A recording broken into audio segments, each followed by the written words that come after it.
I'd like to introduce the CEO of Greiner Buick GMC, David.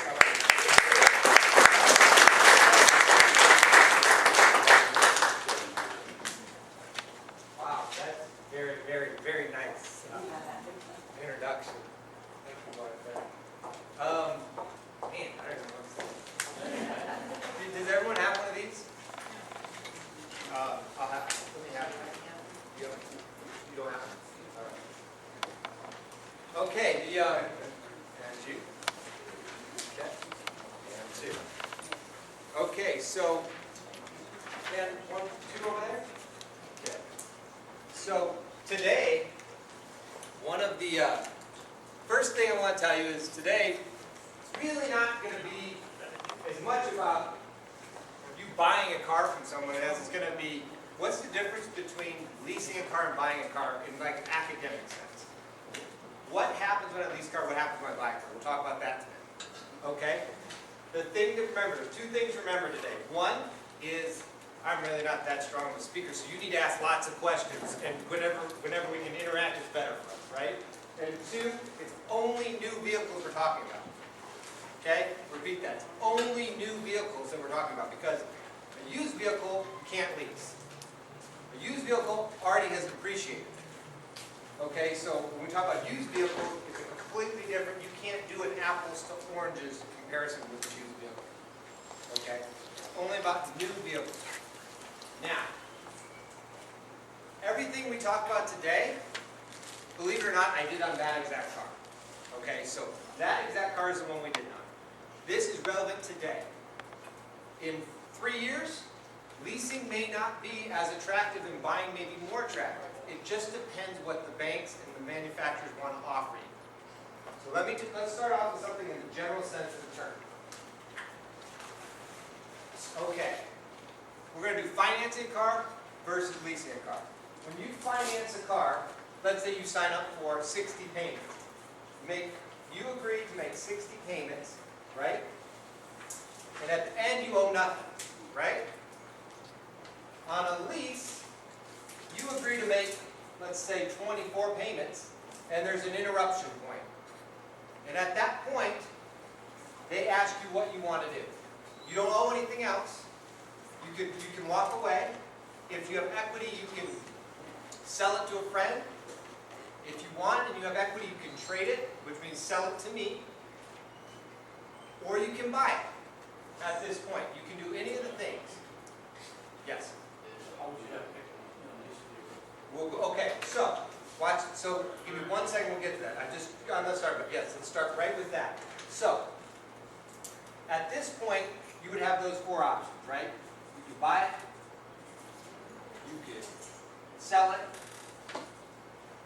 3, you could trade it, and this is on your sheets too. And 4, walk away. This is the big deal about leasing, is you can walk away. Now, it's very important to remember, your car is going to be worth the same amount of money whether you buy it or you lease it. Would you agree? Would everybody agree with that? So if you buy a car, in 2 years that car is going to have a value, right? If you lease a car, in 2 years that car is going to have a value. That value will be exactly the same, correct? No matter how you purchased it. Is that right? Everybody agree? If you knock the door off the car, in 2 years it'll be worth less. Whether you bought it or you leased it, it's still going to be worth the same amount. So, the value of the car is going to be whatever the market says your car is worth in 2 years. Let's say, just for this demonstration here, the residual here is $10,000. We're going to do a real specific example right here in a minute. But the residual is $10,000. If your car in 2 years is worth $13,000, you have $3,000 in equity. So in that scenario, if you were leasing the car, you wouldn't want to walk away from it. You'd want to trade it, or you'd want to sell it, or you'd want to buy it. Right? The only time you want to walk away from a car on a lease is if, let's say the car is worth $6,000, and there's $4,000 negative equity. Then you would want to walk away and give it back. Now, in the 80s and up to the early 90s, they had something called an open-ended lease. open-ended lease isn't even a lease. Okay, and they still do that to businesses like me, like computer leases and things like that, where they go, well, we'll just tell you the value at the end of the lease, and you may owe us money, you may not. But it's against the law to write an open-ended vehicle lease, which means at the end of the lease, they will write down on your contract exactly the number that you can buy that car for. The day you take delivery, they have to tell you the number that you can buy it for. So they're not allowed to move that value. This value is called a residual. A residual value. So that is written in stone, guys. Okay? On your contract. So at the end of a lease, you either have equity or you don't have equity, but you can walk away. Here's the interesting thing. You're making your payments, making your payments, making your payments, making your payments. In 2 years, if you want to trade this car, you don't have the option to just give it back to the bank. I mean, people do it. But you're not supposed to do it, right? Because they can, like, garnish things or tap your bank accounts. If you agree to make 60 payments, the bank expects all 60 payments. So you're hoping to have equity over here when you may want to trade it. So the difference between these two, in general, is one has a point where you can just say, I want to get out of this. And one doesn't. Okay? So one has a point to get out, one doesn't. In fact, I always tell people this one thing. They say, well, I want to finance because I want to own my car. And I say, how many cars have you owned? I mean, you still owe money on this one. They said, well, I own it. I said, stop making payments and the real owner will pick it up. Right? I mean, you don't own the car any more here than you do here. Okay, so if you were going to finance a car, you're really leasing this car to a residual of 0. Would you guys agree with that? You're leasing it to a residual of 0. Here, you're leasing it to a residual of 10,000. Okay, it's just two different kind of leases, really. Right or wrong? So these are the same. Okay? Now I always start this one and say like this. Why would you even want to own a car? Doesn't make any sense to me. Now mind you, I started selling cars when I was 11 years old. My dad sold cars when he was 11 years old. So I don't have a real love affair with cars. In fact, I don't care for them one bit. The other thing is, I just don't understand why you want to own them. Because there's one thing I can guarantee you, and I know all of you have a lot of experience buying cars. The one thing I guarantee you is they go down in value. Now, when I used to do this speech before the crash in 2008, I'd go, buy a house, that'll go up in value, right? But that's not the case anymore. but buying a car this is the equivalent of buying a car. I have some stock I want to sell you in a company, and I guarantee you, as soon as you leave here, it'll be worth 30% less. Would you buy it? No. And that's if you get a good car. Right? 30%. You got your taxes. And just think of it normally. Just think of it from your perspective. Let's say you bought a car today, you drove it off the lot, you brought it back the next day and go, it shouldn't be worth 30% less, it's not fair. Oh really? So you bring it back, you drove it 10 miles, you bring it back to me and say, I don't want it. Now it's a used car. Are you going to pay me the price of a new car for his used car? That's why it's worth 30% less. I have to get it far enough down where she goes, oh, I'll drive his mistake. That's why it depreciates, because the next buyer won't pay for it. And you have to pay taxes. I mean, right there you just knocked off 10% of your tax and license fees. So that's why I always would suggest to you that if a lease is a good deal, and we're going to show you one that is a good deal today, maybe you lease things that go down in value, and you buy things that hopefully go up in value. So you don't own the depreciation, right? You don't want to own that depreciation. So let's go over our sheets. On the left side is a purchase on this car, and we ran it at a good interest rate of 3%. Okay? Now this car currently has no rebates. It's a brand new model. And it doesn't have any incentivized financing because it's brand new this year, just released. So we ran at 3%.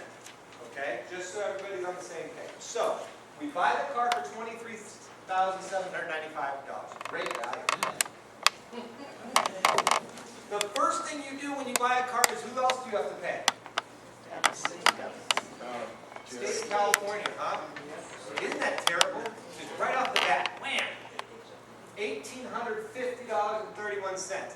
I'm going to just go ahead and debunk the rumor. That's going to be twice as much as I'm going to make on this car selling it to you. All right? Then you're going to pay them again for the license fees. You're going to pay us a documentation fee that we're going to pay someone to go to DMV and do your DMV work for. Then you're going to pay them a tire fee. I don't even understand that one because they're brand new tires. But you're already paying to take the tires off. Right. So if you put $764 down, and the reason why I did that is I wanted to apples to apples on your comparison sheet, okay? If you put $764 down, you'd be financing $25,342.93. Doesn't seem fair, does it? You bought it from me for $23, but you're financing $25. Doesn't seem right. If you want to go in for 6 years, this is the new normal, guys. There's people doing 84 months. That's my favorite. Dave, I want a low payment. We'll buy a cheaper car. You know, I need to go 84 months so I can buy this one. Why don't we go 48 months and buy a car you can afford? Anyway, point is, you go 6 years, your payment's $397.99. Not a bad payment on a $25,000 balance because you have a 3% interest rate, okay? Now look at your sheets. After 36 months, this is the most important part. You're going to be amazing your friends at dinner parties with this stuff. After 36 months, and I already did the math for you, if you multiply this by 36, you'll get $14,327. You see that? You've paid $14,000. You still owe $14,000. Remember what we said earlier? You don't really own it till you make every payment. So you still owe $14,327. That's if you bought it. You want to own that car. Okay. So fast forward. Any questions at this point? That part you guys have done probably 50 times, right? You know this down pat. You've done it for kids. You've done it for friends. You know that. Okay. Let's flip it over. On a lease car, do I have limited mileage? Okay, we're going to get into that. Oh. Yes, hold that. Yeah. Is that a simple contract on the purchase? Yeah, they all are now. Yeah, 3%. All right, so now we're going to lease this car. Okay, you have that next to it. See that? That's on the right side. And notice the top I said how to buy a car because we all already agree. Nobody bought a car. Neither side of that was buying a car, right? One was leasing it to a residual of 0. One was leasing it to a residual. So, on your other side, the right side of your page, we're going to pay the same exact amount for the car, but what's missing? Tax. We don't pay taxes when we lease cars because you haven't bought anything, okay? You haven't bought anything, so you don't pay all your taxes up front. You're going to pay your taxes $19.16 at a time. It's based on your monthly payment. You will be responsible for the remainder of the tax if you choose to buy it at the end. Otherwise, you defer the tax. Everybody understand that? Because we haven't bought anything, we don't pay taxes.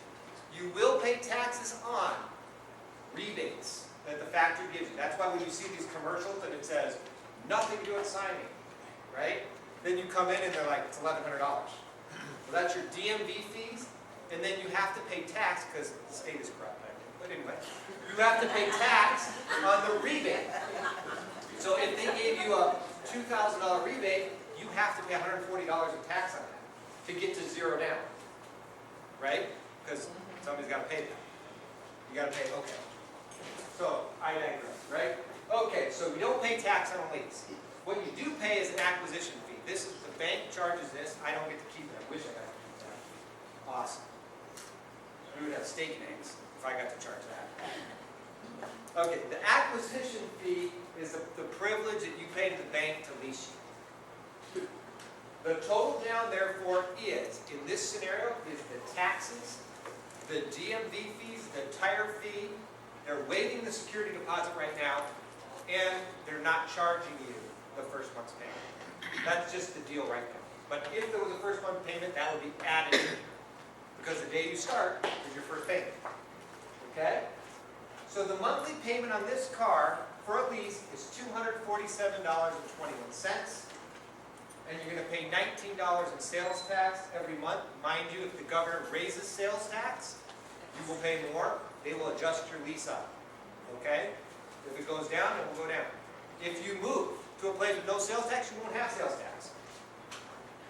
Okay? So this follows you wherever you go.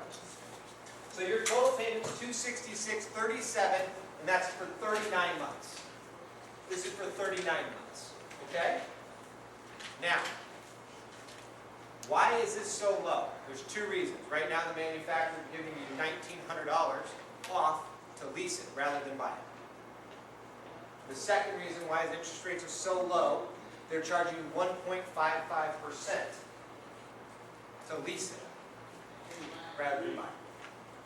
Also, the residual, if you look down on your sheet, the last number is $13,801.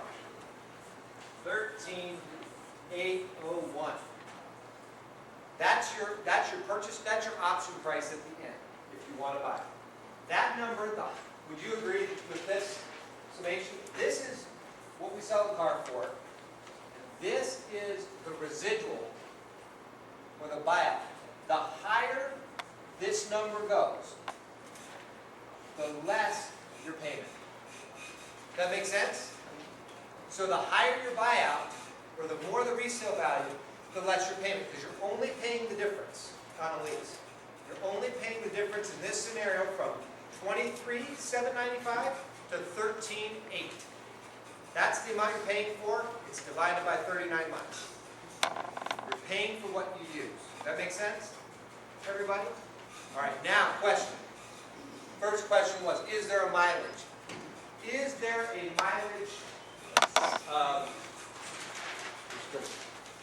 mileage restriction? This lease is 12,000 miles. Okay. When do you pay the miles? The only time you're responsible for the miles is if you take option 4. If you choose to buy it, you choose to sell it, you choose to trade it in, you're not responsible for the miles. They either want their money or they want the car in the condition you agreed to keep it in. They don't want both. Does that make sense to everyone? Is that mileage of 12,000 on 1 year or the whole 24 months? 39 months, so it's 39,000 miles you turn it in. On this specific lease, we have shorter leases, we have longer leases. But this specific one, it'd be 39,000 miles. The only time you're responsible for miles is, somebody tell me? Walk away. When you give the car back to the bank. I take the car in, you're not responsible. So, this is the question I have for you. Aren't you always responsible for mileage though? If you buy your car as a purchase, are you responsible for mileage? If you finance, let's illustrate. If you finance it for 6 years, and in the first 2 years you drive 90,000 miles, is your car going to be worth less than if you had driven 25,000 miles? Is your car going to make it 6 years at that pace? You're always responsible for mileage. That is the curse of the car business. Everyone's always responsible for mileage. Some people choose not to account for it. I do it every single month, every single day. That young lady right there is the worst of it. Selling people 72 months, they drive up over the hill. Gets their payment low, right? The problem is if I drive 35,000 miles a year, after 3 years I have 105,000 miles on it, and I got 3 years left to pay. It's a Buick. It's a Buick. Let me illustrate that further. On your sheet, at the end of 36 months, let's say you have 100,000 miles on it. Somebody tell me, what's a $23,000 car with 100,000 miles on it worth?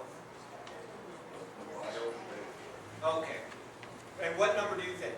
You're the buyer. How much are you going to buy this 23,000 mile car or $23,000 car for with 100,000 miles? How much would you pay for it?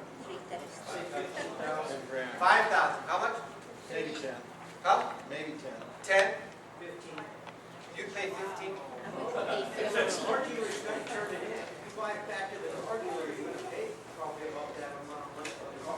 I think the car's gonna be worth, I'm just telling you, my opinion, I think it's probably gonna be worth 5,000 to 7,000-ish, maybe less, that car, with 100,000 miles on it, it's 3 years old. What do you owe? Look at your sheet, what do you owe on that car? 14. You're buried. You're buried, right? How much are you upside down? You're upside down $8,000, $9,000, $10,000. And you still owe. And then you can do what my customers love doing. What do? They're buried, they come in, they go like this. Well, I don't want to put any money down. Get me done again in 72 months and roll it over. Right? Roll it over for me, Dave. Okay, we'll roll it over. They do it again. Bam, bam, bam, bam. 100,000 miles, 3 years later. Now we're carrying the 8, we got 8 more, now there's $16,000 buried in 6 years. Now what do? I'm going to buy this one and leave this car out of the deal. This one's going back to the bank. Then the bank's calling. And you can only do that so long, right? Before the bank goes, man, every 6 years you repo a car. What's up with you, man? Your interest rate's going to go up. That's because the people don't want to account for their miles. They don't want to be responsible for their miles. I have to have this car, this $40,000 car to commute in. I go, why? First of all, but I have to have this. And I can only afford this. So I'm going to stretch that term out, make that payment low, and I'll figure it out later. But they never figure it out.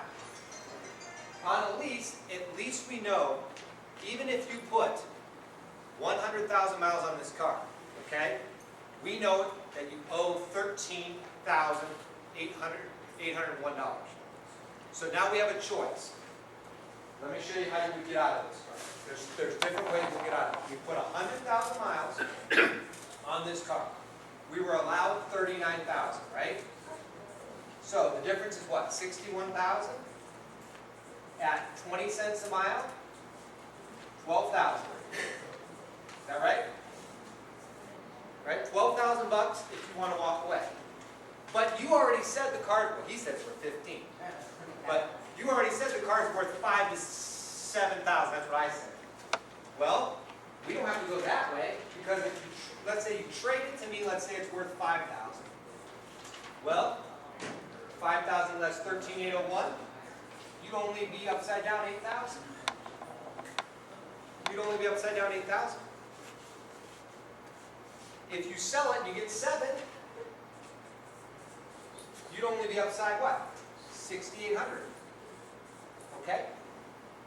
So, is there a mileage constraint? Yes. Is there a mileage constraint in everything you do? Yes.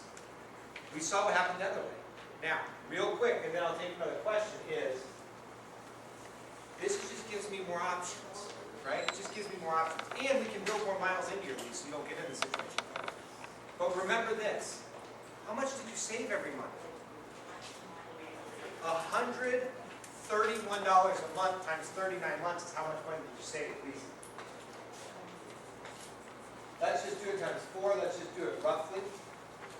How much money we save? Right? I mean, you're saving 131 times 40 months. It's a big number. 5,200 bucks. So you save 5,200 because your payment was lower. Well, if we take that against this number, or against this number, well, we're not that upside down, are we? If we save the difference. So we took the $131, we put it aside and said, I'm going over miles. I'm blowing these miles away. And if we put that 131 away, at the end of the lease, you can go like this, Dave, let's figure out how to get out of this. Okay? All right, next question. Yeah. How much does it cost you to buy that miles? The buy them up front, well, we go like this. We go 12, 10, 12,000, 15,000, 18,000 are all programs. And then they're 10 cents a mile up front. That's 10 cents a mile, that's half of what they would be at the end. At the end. That's the way it goes. It's not a bad Your payment still will be less than if you bought it. They come out ahead. Yeah, you come out ahead. The reason why the leasing works and you come out ahead is 2 reasons right now. One, we haven't sold enough cars in this country in the last 5 years to keep up with demand. Used cars are worth the moon right now. So the bank isn't, this is just kind of common sense thing, but used cars are going up in value, okay, right now. And so the bank is not afraid to take these cars back because they're worth the residual. So that's why it keeps coming up. As this residual goes up, what happens to the payments? Goes down. They go down. Now, if we lease a ton of cars in the next 5 years, and you start walking away from them because they're not worth it at the end of the lease, and the bank's getting them back, and they start losing money on these cars because they're underwater, what's the bank going to do? They're going to take this residual and they're going to push it down. Then we go back and we look at it and maybe we purchase. You see what I'm saying? And right now, they're not afraid to take this stuff back. And that's why it's a good time to lease. The other reason why it's a good time to lease is the interest rates are low. If you're paying 8%, 6% on a lease, it's not a good lease because you're paying 8% for the option to buy it later. Right now, guys, it's ridiculous. Right now, you're basically at 1.5%. You're just making principal payments on it for 39 months, figuring out if you want to buy the rest of it. So you're going to buy, let's say, this much of it, and you'll decide whether you want to buy this much later, with no obligation. So that's why it's a good time. And yes? All right, I'm trying to let this sink in. So the purchase, we were looking at 3%, Yep. and on the lease, we're looking at 1.5%. Yeah. And some of the purchases now, you can get 0% places, 0%. Right. And we have 0% sometimes. And if you have perfect credit, we have rates as low as 1.9 on a new car, just through a bank. But I wanted to use something apples to apples because I get A, S, A, and B tier credit, 1.55 on a lease program. If you have B credit, I can't even get you 3%. I'm going to get you 4.5. You know what I'm saying? So I really wanted this to be tactical. What type of score do you need? 640 and above. For what, 8? No, that's what this lease is based on, 640 and above. What if you got a 750? You're 640 and above, you're getting 1.55. This table has, I'm the lowest, these two have over 800. So they're getting 1.55. All fine. That's interest rates fixed or? Fixed. Right. Now, at the end, you see that residual? If you want to buy the car for $13,800, if it's worth it, we can look at it at the end. Say, is it worth it? Is it not worth it? If it's worth it, you're going to pay tax on $13,800. You guys understand that? You got to pay tax if you buy it from the bank. But they're not allowed to move that number on you. Okay? Now, a lot of people say, well, I don't want payments. I don't want payments anymore, Dave. I don't want payments. I don't want them. I don't want payments. Okay. There's two things I always say to that. One is you're always going to have a car payment. It's either going to be in the shop when you got to do the tires, the brakes, that's a car payment. In the lease, we're going to give you something new. You're not going to have to do the tires. You're not going to have to do the brakes. Right? We're going to trade you out. Two, if you really just don't want to write a payment check every month, why don't you just do this then? Write me $266 times 39. Write me a check for $9,000. Instead of 20 full 5,000, write me a check for 9. Keep it for 39 months and figure out if you want to buy the rest of it. You can do that. You can pay them all up front. Then you don't have to hassle. But there's no advantage because you're going to be charged the interest on a lease, no matter whether you pay it up front or not, you're going to be charged the interest. But it's only 1.55%, so it's not a huge deal. Okay? But you can pay all your payments up front and then at the end choose whether or not you want to buy it. That's what we're on. Go ahead. Another thing you're forgetting to tell them that if you're a business or a doctor or that you lease a car, you can charge it all as a income tax. But if you own it, you can't. Yeah. Did everyone hear that question? If you're a business or you have a way of writing off a car, a lease, you can write off the entire payment. Whereas if you buy the car, you have to amortize it over 5 years. Okay? So you would be able to write this all against your taxes. Now, why do people lease? Why do I recommend people lease? A, even if I buy a car, I buy it for myself, I'm still gonna be buried. Right? I'm gonna be upside down. Even if I buy it for myself, I'll be upside down because of the tax. Right off the bat, I owe more than the car sold for new. There's no way for me to buy a car. And that's why I don't buy them, at least. There's no way for me to buy a car and not be upside down. It's impossible.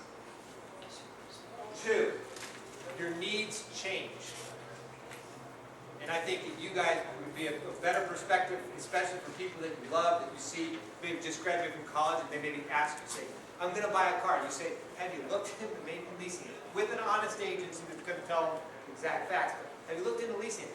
Can you imagine, fresh out of college, signing a contract for 72 months on a car? Do you know what you're going to be doing in 72? I don't know what I'm going to be doing in 72 months. Here's what's happened in the last 72 months. I had 2 children. My wife quit her job and now she's back to work. My dad got sick. What else happened in 72 months? I mean, think about what's going to happen in 72 months. You're married to this thing for 72 months. If I would have bought this car, then I have 2 children, then my wife quit work, then she joined, I mean, it's crazy. I would have probably had to buy 3 cars, right? And pay tax on all of them. Whereas if I leased it 2 years, you can lease as short as 2 years, every 6 months, 39 months, guess what?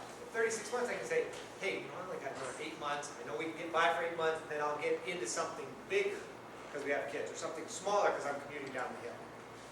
Right? So we can do that. That's the biggest reason your needs change. I had a friend of mine, Dorothy, who's 90 years old. And we just did a prepaid lease for her because she said, I don't know if I'm going to want to drive in 2 years. 24 months, I don't know if I'm going to want to drive. And I don't want to spend a lot of money on a car at my age, she said. That's what she said. So for her, her needs are going to change. And anytime you sell something to someone who's over 90, 95 years old, always the kids come marching in with them, which I encourage. And they get so excited when mom doesn't spend all their inheritance on a car. But think about that. Think about that. $9,000. $9,000. I could have put her in a $9,000 used car that's not going to be very reliable. Now that's dangerous, right? $9,000 is a brand new car, roadside assistance, OnStar. Everything's covered. They don't have to worry about it. She pushes the OnStar button, they pick her up, they bring her over for $9,000. Or she could have paid $9,000 and went into a 2007 little, 40,000 mile car. So it worked. Yeah. On the license fee, well, that goes down weird, as the car ages. With the dock fee and the tire fee, is that included in every month in the monthly loan? No, that's up front. That's a one-time charge that went into our finance balance, but not into the payment. The acquisition fee, good question, goes into here. It's not in your payment. It's not paid up front as a drive-off either. Act fee is added to the price of the car. And on that, the 1916 tax, that's every month also, right? This is monthly because you didn't pay tax up front. Okay, got it. So here you pay $1,850. Here you're going to pay 1916 times 39 months. So you're going to pay what is that, guys? 20 bucks times 40. You're going to pay $800 in tax versus $1,800. But if you buy it at the end for $13,801, you're going to pay the rest of it. Yes. I know that in the past, when I've purchased vehicles, I'm always encouraged to purchase a gap policy. That would not be the case then with the lease. Boy, is that a certainly a home run question. In leases, gap is free. It is included for free in the lease. So your car's stolen the next day, you're upside down in it, because what we said earlier, car's worth the same no matter how you pay for it. The market, the 70 million vehicle market doesn't care how you pay for the car. It's worth the same no matter what, right? So the gap is free in the lease, but if you purchase a car, you're going to want it because you're going to be here. Which they make the payment Higher. Yes? And not free. What would happen to the lease? Okay, that's like an estate planning question, but I am qualified to answer that question. So, a lease is like a more like it's not an asset, right? The bank owns it, you have it. So they could technically, if they wanted to, they could go against the estate for the remainder of the lease. In the banks I deal with, I've never seen any, that they don't like going against the estate for the remainder. They'll take the car and deal with it. But not to say it can't happen. They would be responsible for the remainder of those payments. Okay? In a purchase, same goes true. In a purchase, if, let's say after 4 months, she was making payments $397, they took the car to auction and there was a deficiency, the state will be responsible for the negative equity. Now what's funny is, kind of a funny story, we did some leases and then when the banks went bankrupt and the manufacturers went bankrupt and everyone went bankrupt, they didn't lease anymore, right? And we weren't selling any cars, used cars were getting worth more and more money. So around 2010, all the leases we did in 07 were coming due. And the cars were worth like $3,000, $4,000, $5,000, $6,000 more than the residuals. People were just either buying them or sending them to the auction and getting checks. It was amazing. So I don't think you're going to see that because I think we're selling the cars. I think that these residuals are going to be pretty much dead on. It sounds like paying up front or paying the monthly, there's no advantage, so you don't have to pay it. Yeah, it absolutely. It's a disadvantage. You have to pay 1% all up front for the term of the loan, so it's a disadvantage to pay off.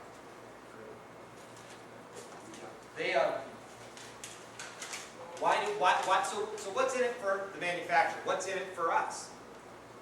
They don't make any more money, but what they do get is a chance to shorten your trade cycle. That's why they like it so much. So they get to see you every 2 years or every 3 years in their showrooms looking at vehicles. That's the advantage to the manufacturer of leasing.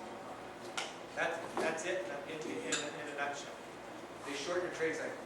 If I finance you for 60, 72, 84, 96 months, 96 months. We had one the other day, 96 months, we should have given them a shovel when they left.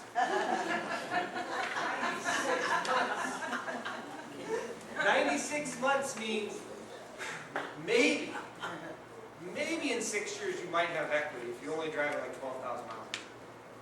I mean, it was expensive cars, so they did very expensive cars, almost $60,000. Extremely expensive car. So they figured that the best way for them to get a payment they could afford was go 96 months. We don't offer 96 months. They had to come in from another bank to do 96 months. The good news for them was the $62,000 car was only going to cost them $84,000 when they were done paying it off. Because the interest over 96 months is a lot. Yes. But they got the payment down, right? I hope they had gap insurance. Is there any other questions? Yes? You mentioned insurance.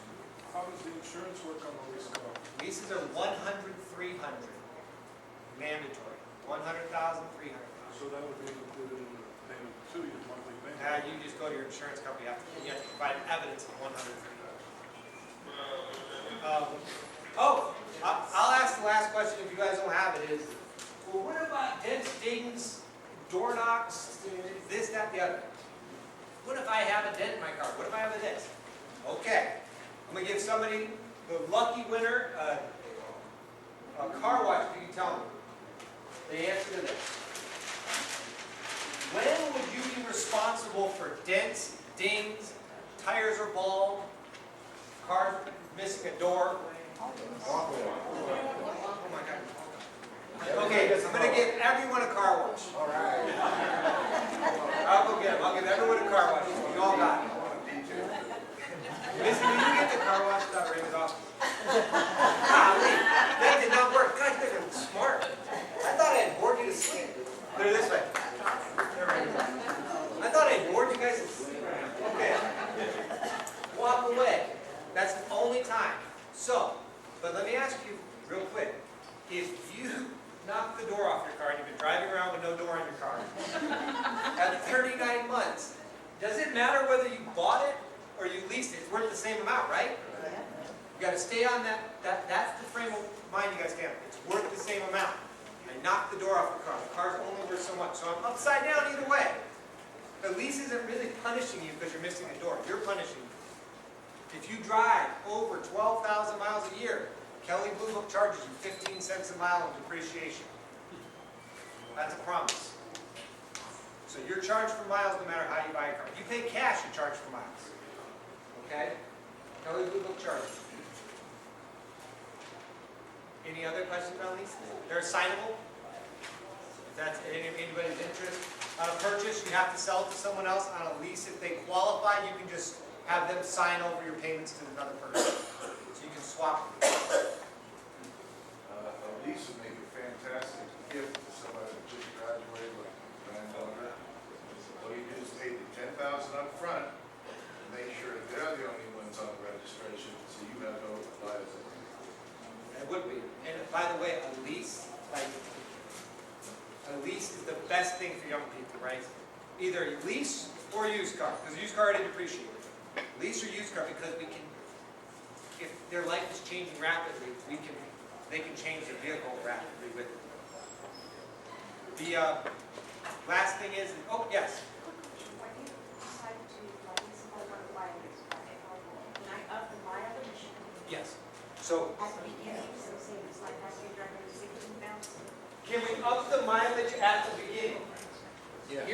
I'll just draw it out actually. This is upping the mileage at the beginning. So, let's say this is this is our purchase price, okay? Purchase price. Purchase price. 10,000 miles, the residual is going to be this. 12,000 miles, the residual is going to be this. 15,000 miles, the residual is going to be this. 18,000 miles, the residual is going to be this. You see what's happening to the residual? Because you're putting more miles on the car per year, they're going to move the residual down because it's going to be worth less, right? So in 39 months, this would represent 39,000 miles. This would represent, oh God, I can't do that. It's real close to 48,000 miles you're going to return the car. This is going to be real close to 60,000 miles you're going to return the car. This is real close to 72,000 miles. As we add more miles, that car will be worth less when it comes back, right? So the residual falls as we add more miles. You see that? So it's a different program the more miles you have. If you're going to go over 18, then there's an upfront fee per mile. They don't have programs past it. Okay? And the shortest term we do is 24 months, and the shortest mileage we do is 10,000 a year. By the way, that's another thing about it, not knowing your needs. Tell me how many miles you're going to drive in 5 years. How many miles a year are you going to drive in 5 years? Yeah, well, but just think about that for you. How many miles are you going to drive in 5 years? How many are you going to drive in 4 years? The cool thing about a lease is you probably can tell me in 24 months about how many miles you're going to drive. Probably can't tell me in 60 months how many miles you're going to drive.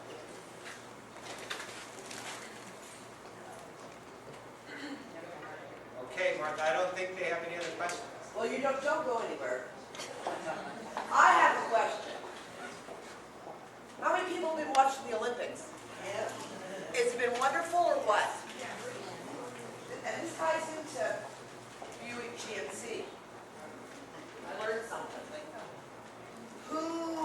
He was on the first USA basketball dream team to win a gold medal. And he's also a spokesperson for Buick GMC for the lacrosse. For the lacrosse. Who said it? Who said it? Who is it? Give her a Buick. Give her a Buick hat. Shaq is the new spokesperson for the Buick lacrosse. Am I correct? Yeah. And I told David that. He looked at me and goes, how do you know that? I said, because sports, I love sports, number one. And I've been staying up till 12:30 every night watching the Olympics. She stays up that late because that's when the swimmers are on. Oh, stop!